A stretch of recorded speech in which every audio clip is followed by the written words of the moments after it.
Now Phil, is it okay if I call you Phil? Okay. How do you handle all the fame that comes with your role in Groundhog Day? You know, it's a tough life. Being the world's most famous prognosticating rodent is, it's not easy, you know. Sometimes I feel like I'm living in my own shadow. I think once I got invited onto the Oprah Winfrey show, there's no turning back from there. Now, forgive my ignorance, Phil, but aren't groundhogs usually brown?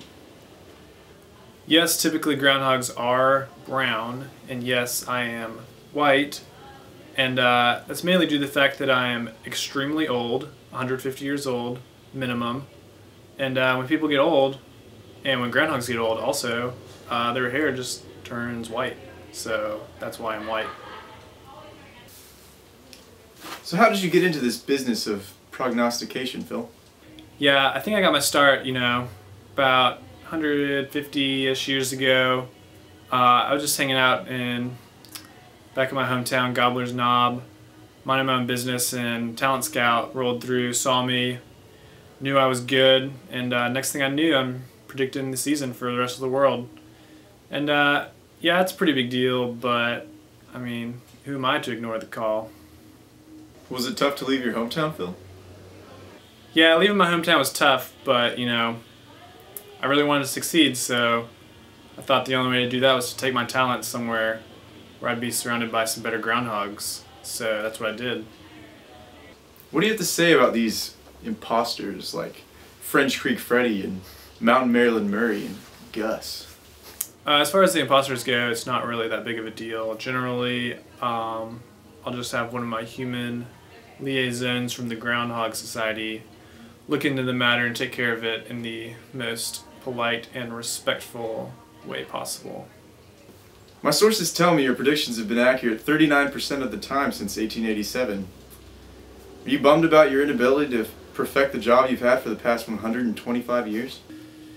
People always want to talk about the stats, but really, when you look at it in the big picture, it's pretty good. I mean, people say that about 89.6% of statistics are made up on the spot. It's like my grandpa Punxsutawney Steve used to say, haters gonna hate, so whatever. That's not stopping me from playing the game. So what does a perfect evening for Punxsutawney Phil look like? A perfect evening? Well, I guess, if that even exists, it would consist of maybe a dinner of wild grasses and assorted berries, maybe a candlelit dinner with my lovely wife, Phyllis, and after that we'd probably sit down and watch a couple reruns of John and Kate plus 8 Groundhogs. It's our favorite show.